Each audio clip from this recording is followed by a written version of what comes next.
Buenas noches, estimados amigos. Aquí estamos una vez más en este programa de disenso que hacemos con Silvio Maresca. A veces no está Maresca, a veces no estoy yo, a veces estamos los dos. Esta vuelta Silvio se mancó. No sé por qué razón, tendrá la suya. Yo estuve en los últimos 2 programas ausente porque estuve internado, ando con una pequeña enfermedad. Es una linda experiencia estar 9 días internado, sobre todo para los que hacemos filosofía, porque la muerte está ahí, no está en los libros, pasa por ahí. Tuve un compañero de habitación que me dejó en 40 minutos. Estábamos comiendo un sándwich y a los 40 minutos estaba mirando cómo el pasto crece desde abajo, ¿no? De modo tal que es una experiencia existencial, para mí ha sido interesante. Como verán, estoy un poco más delgado. Siempre la parca come un poquito. Pero bueno, vamos a ver qué pasa. Según los médicos, ellos tienen que ver, porque los médicos, que son esos grandes especialistas de la nada, tienen que ver, ellos tienen que lucubrar, a ver qué pasa, qué no pasa con la salud de la gente. Bueno, yo quería dedicar este programa, ustedes saben que en América del Sur hemos tenido conmociones grandes, hemos tenido la conmoción de Ecuador, se ha conmocionado Chile, que es un país ejemplar, y se ha conmocionado Bolivia, con el fraude este famoso de Evo Morales, ¿no? Entonces quería dedicarle un poco, no le puedo dedicar a Ecuador, porque en Ecuador se sabe poco de la filosofía de Ecuador. El que estuvo ahí en algún momento refugiado, que escribió una historia de la filosofía de Ecuador, fue Arturo Roy.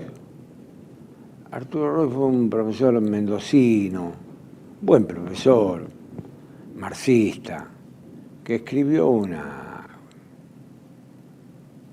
historia del Ecuador, de filosofía del Ecuador, que yo no la tengo. La verdad que tengo otras historias de la filosofía, pero esa no la tengo. Sobre Chile sabemos un poco más, pero aparte del viejo profesor Enrique Molina, que fue es como el padre de los filósofos chilenos, yo tengo especial respeto por Larraín, porque Larraín, que está vinculado al diario Es el Mercurio, es una familia de dinero. Larraín no solo es rico, sino también inteligente, ¿no? Y él ha estudiado Aristóteles, tiene buenos trabajos sobre el sofista de Platón. Pero nunca pude leer un libro de él, nunca, no sé, nunca me mandó. Yo mando libros de regalo, pero ellos no. Por algo nosotros somos argentinos, ¿no? Siempre regalé todos mis libros. A cuanto boli hay por el mundo, yo le regalaba los libros. He recibido pocos libros de los bolis, he recibido pocos. No sé si Larraín escribió algún libro por él, per se, y no un comentario sobre Platón o Aristóteles. No sé. Nunca me mandó nada. Y después queda Bolivia. Bolivia, comparada Ecuador y Chile con Bolivia, Bolivia es Atenas. ¿Quién lo sabe? ¿Ustedes se creen que yo lo digo en joda? No. Bolivia es Atenas en el orden filosófico, comparada con Chile o con Ecuador, o con Paraguay, ni digamos con Venezuela, ni digamos con Colombia. Porque Bolivia tuvo grandes filósofos. Tuvo grandes filósofos porque Bolivia ha tenido siempre grandes contradicciones. Y los filósofos se agarraban de una parte de la contradicción y otros de otra. Primero, en Bolivia el marxismo. Como pasa en toda América del Sur. El marxismo está por todos lados. Uno levanta la sábana y aparece un marxista. Se va a poner los zapatos, aparece otro marxista. Se peina, aparece. Está por todos lados el marxismo. El marxismo ha sido la gran maldición de América del Sur. Una gran porquería filosófica, un perdedero de tiempo. Y la gente del marxismo político ha sido Cuba, que nos entretuvo a todos nosotros con relatos y relatos y relatos. Ahora terminamos con el relato. Primero tenemos el relato de Guevara, el relato de la Revolución Cubana, el relato del socialismo del siglo XXI. Y ahora tenemos el relato progresista. Es un gran perdedero de tiempo. Y lo compran, y lo difunden, y hablan, y se juntan. Nosotros ahora tenemos un presidente electo que es tocayo, yo lo llamo mi tocayo. Algo me dará, mi tocayo. Crearon el Grupo Puebla. ¿Y qué es el Grupo? ¿Qué es el Grupo Puebla? Que son todos estos exgobernantes corruptos que nunca lo votan, que tienen mil y un problema con la justicia, con esto, con lo otro. ¿Qué son? Es la mesa de rezago, es la mesa de rezago del socialismo. En la mesa de rezago del socialismo boli. No empujan ni nada de todo eso. Pero Bolivia es otra cosa. Cuando se produce este movimiento en Bolivia, cuando Evo Morales es electo por primera vez, después reforma la Constitución, es electo por segunda vez, después por una trapisonda dice que la primera no valía, entonces es electo por tercera vez, y en la cuarta vez, cuando va al referéndum y es rechazado por la mayoría, ahí comienza a sublevarse algo que es fundamental y que él se dio cuenta tarde. ¿Qué es? El cholo. El cholo. Cuando nosotros éramos chicos teníamos una profesora de primero inferior, se llamaba Calderón de la Barca, y decía, los argentinos, hay 3 razas argentinas. Así lo decía, ¿eh? Estamos los criollos del sur, que somos los gauchos. Están los criollos del norte, que son los cholos. Y están los inmigrantes, que están trabajando para nosotros, para hacer una gran Argentina. Bueno, más o menos así. No había ninguna bronca, ni con toda la vida. Yo he tenido desfilado en Jujuy, Salta, el cholo tal, no es peyorativo, como decirle a un tipo gaucho, no es peyorativo. En su época habrá sido, bueno, también era. Entonces, ¿qué pasa? Yo me quedé cuando vi esto. ¿Cómo puede ser que de golpe y porrazo este tipo renuncia? Renuncia y dice el motín. Y me acordé de quién, de Carlos Montenegro. Carlos Montenegro, del que yo tengo este libro acá, se llama Nacionalismo y Coloniaje. Fue el más grande pensador político que dio Bolivia, la Bolivia contemporánea. Dardo Cunio, que es el prologuista, que era socialista, Montenegro siempre intentó hacer movimientos socialistas, él creó el movimiento revolucionario socialista, después creó el MNR, el movimiento nacionalista revolucionario, que estuvo Paz Estensoro. Él fue ministro de Gualberto Villarroel, el presidente colgado, él fue ministro de Agricultura. Y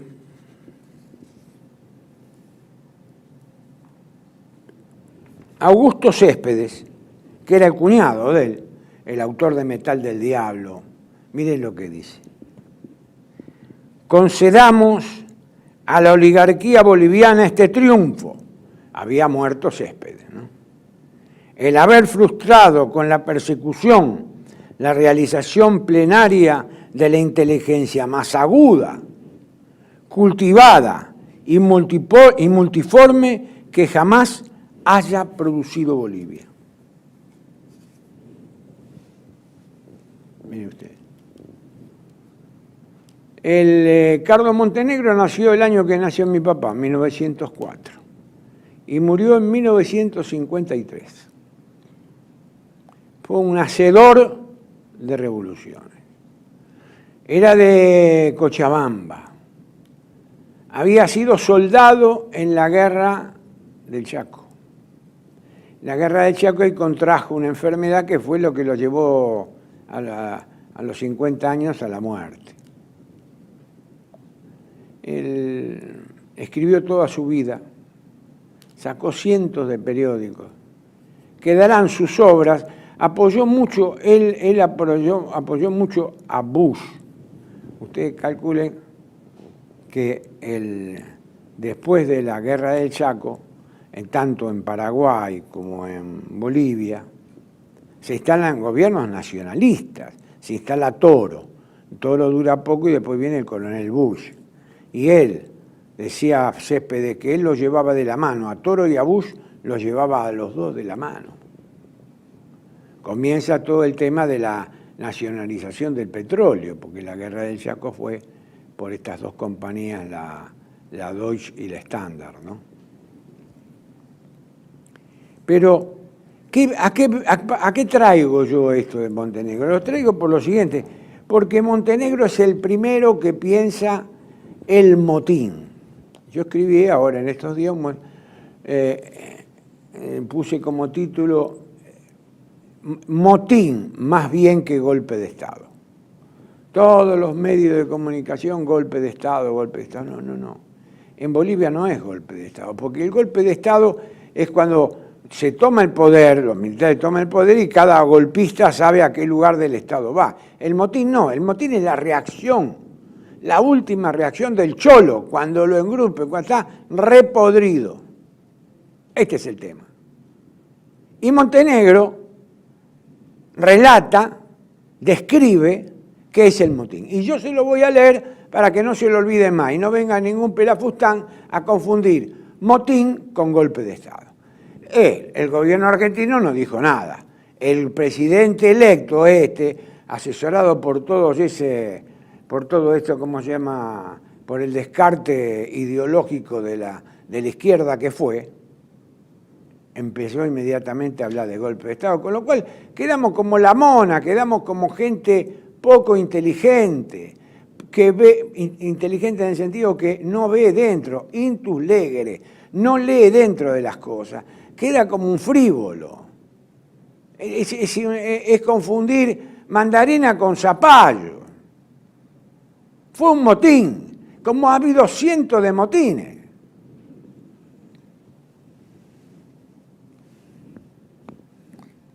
El contenido, miren ustedes, vale decir, el contenido histórico-filosófico del motín, es decir, su valor de fenómeno capaz de explicar circunstancias económicas, sociales, radica justamente en aquello que atematiza. Es decir, el motín va por la cabeza del presidente, el motín va a matar, el motín no va a reemplazar, va a decir, saco a este burócrata y pongo, no, el motín va a matar, en el motín se mata. Como lo mataron a Villarruel, como lo mataron a Vallevián. En el motín se mata, eso es lo que busca. Y el motín no es un lugar, son muchos lugares al mismo tiempo.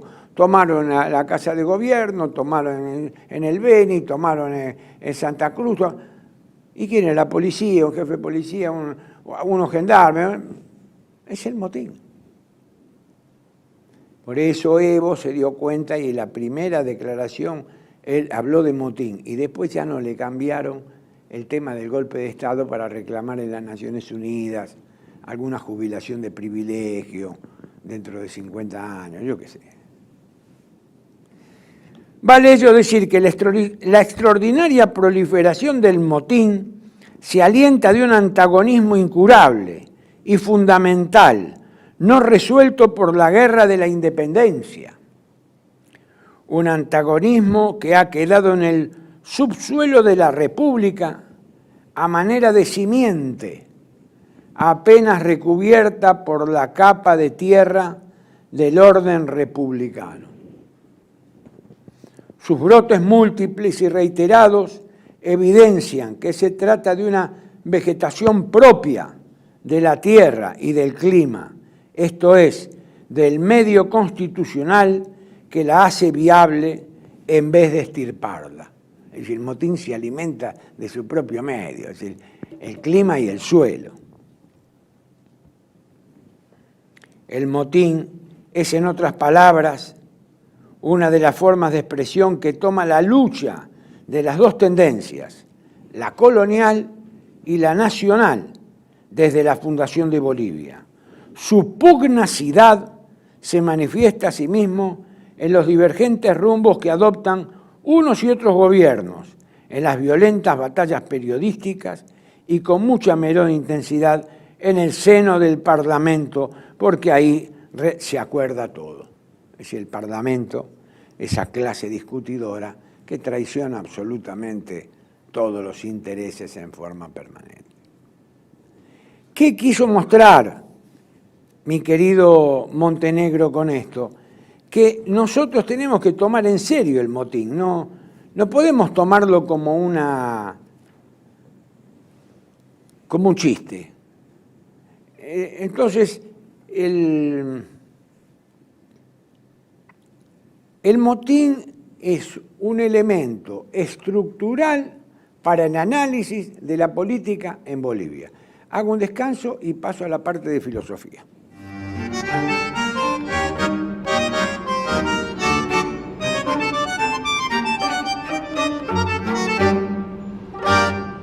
Bienvenidos a CEPA, Centro de Estudios del Pensamiento Americano.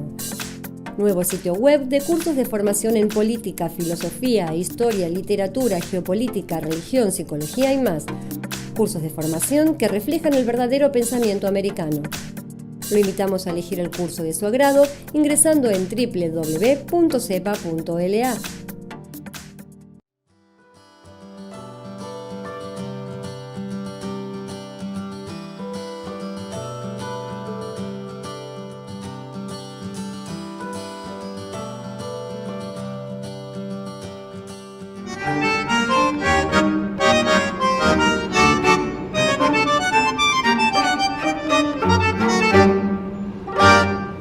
Bueno, continuamos en esta segunda parte, aclarado el tema del... voy a hablar un poco ahora del tema de la filosofía en Bolivia, porque ¿por qué dije yo que es tan importante? Bueno, porque la filosofía en Bolivia tiene tres corrientes clásicas. El marxismo, todos son marxistas. Encontrar un boliviano que no sea marxista es encontrar una aguja en un pajar, porque por Bolivia no pasó el peronismo. Y el tipo que es nacionalista pero socialista.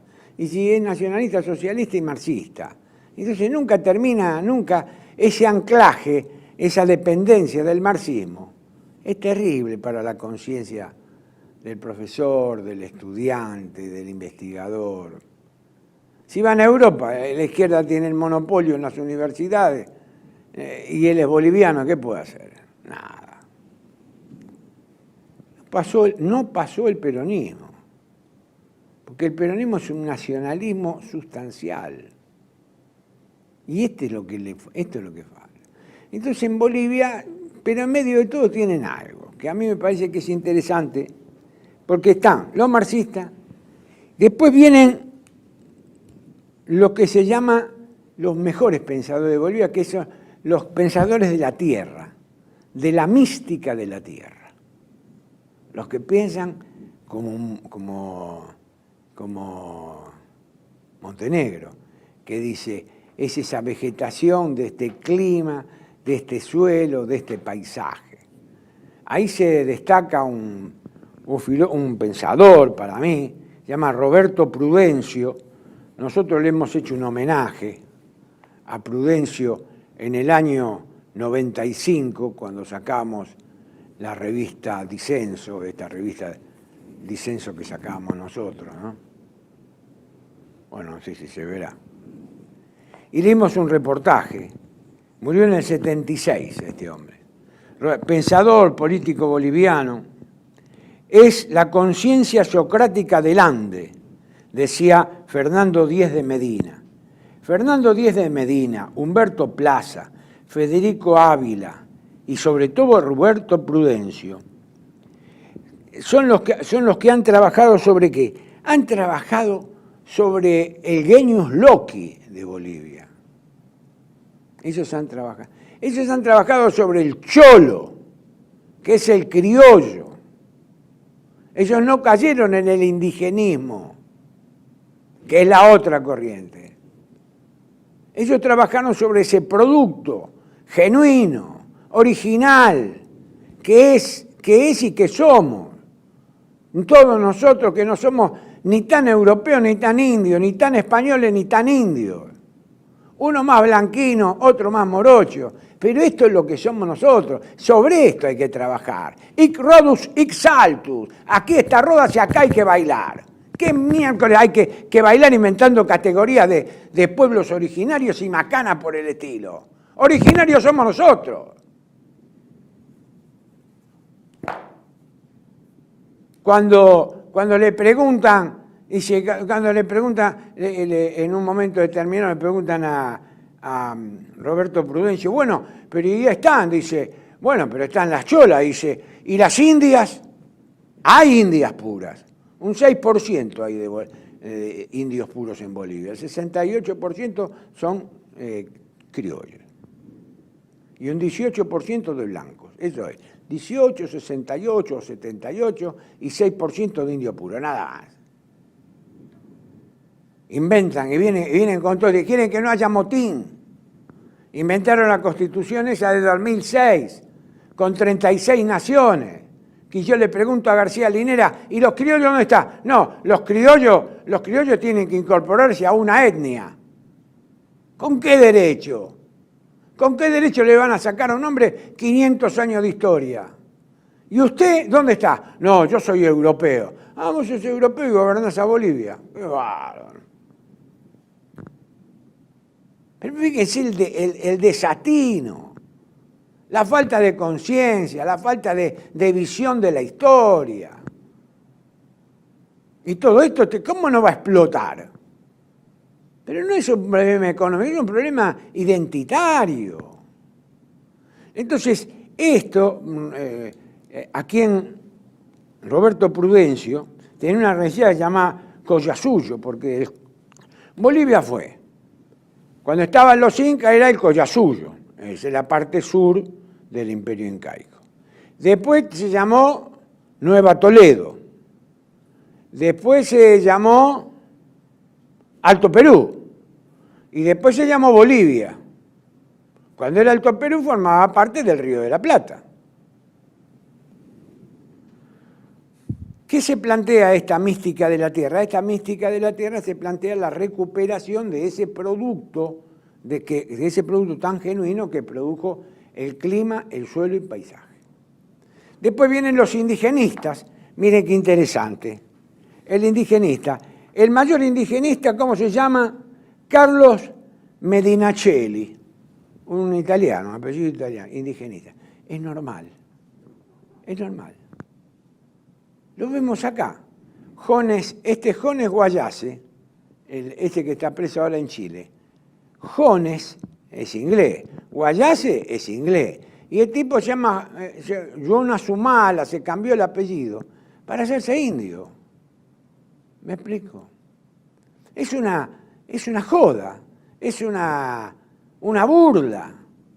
No tiene sangre india, nada. Evo Morales se hace el indio. Evo Morales es tan criollo como yo, o a lo mejor soy yo más criollo que Evo. Que dice que el padre era un polaco. Pero no lo tengo bien, no lo tomen. Pero eso de Evo viene de Iván. Y parece ser que el padre era un polaco. Parece ser. No digo, esto es lo que me han dicho, no lo puedo confirmar.